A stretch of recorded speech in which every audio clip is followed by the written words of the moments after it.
Albert V. DeLeon is a legal and compliance consultant for leading financial services institutions.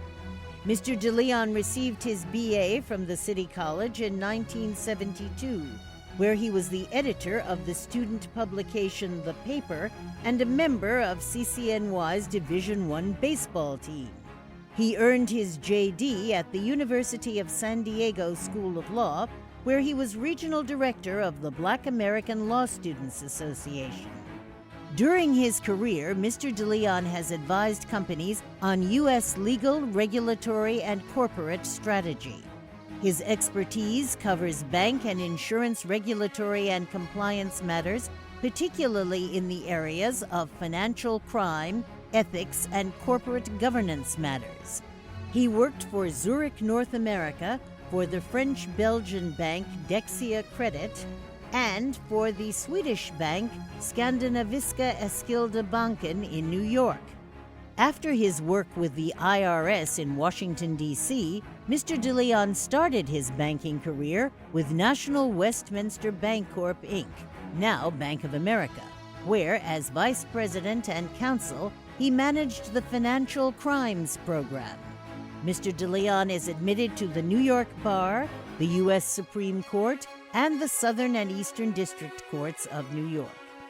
He has served on the boards of Newark Public Radio and Harlem Dowling West Side Center for Children and Family Services, among others, and currently serves on the board of the National Jazz Museum in Harlem.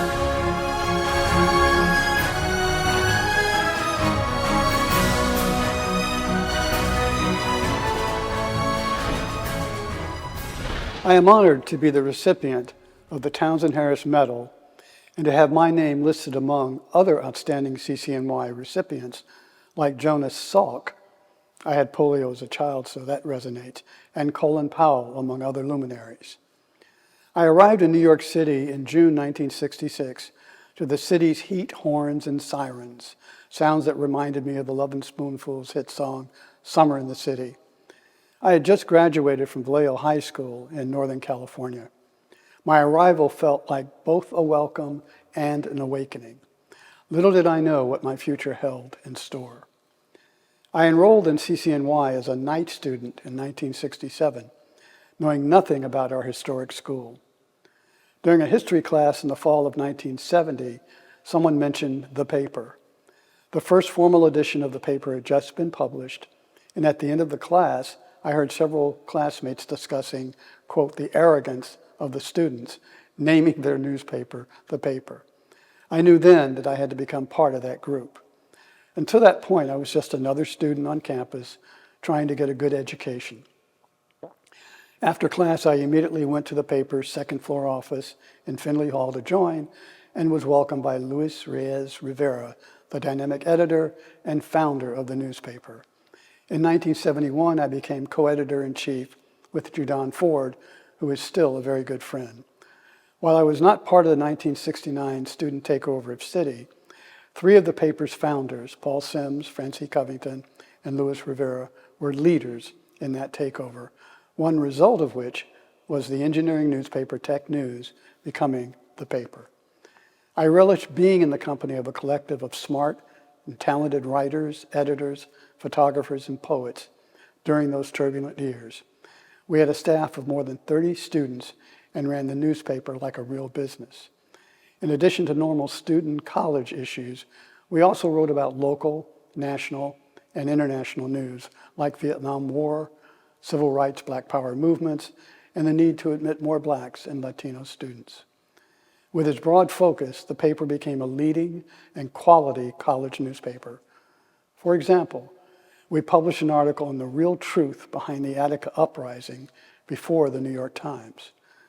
We had an outstanding faculty with political science professors like Ivo Dukacek, Hans Morgenthau, Thomas Karras, who sparked my interest in law, Judith Stein, Paul Rubens, philosophy professors Martin Tamney, Katie Irani, and my speech and debate professor, Herman Reddish. I also pitched for the baseball team in my senior year. Our coach was Del Bethel, and he took the team in our brand new Yankee-like pinstripe uniforms on a bus trip to Florida for spring training and the newly opened Disney World. He called me a rookie senior. That same year, Coach Bethel became a consultant to the critically acclaimed baseball buddy movie, Bang the Drum Slowly. He arranged to have some of the team hired as extras, even though I sometimes joke that I co-starred with a young Robert De Niro and Michael Moriarty. After graduation, I studied international relations in the CUNY Graduate School, and in 1973 started studying law at the University of San Diego Law School.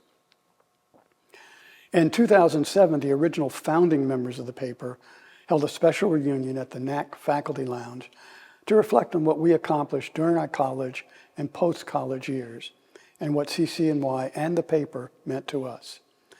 That gathering sparked the idea to endow a scholarship fund in the name of our newspaper called the Paper Scholarship for Social Justice, and a project in which former staffers wrote essays reflecting on what city and the paper meant to them. Some of these excellently written essays were recently published in the Alumnus magazine and City Beat magazine.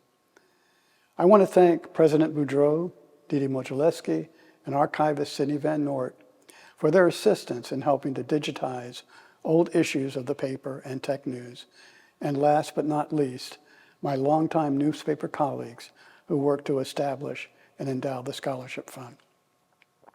We're now encouraging younger paper staffers to carry on the work and traditions we started.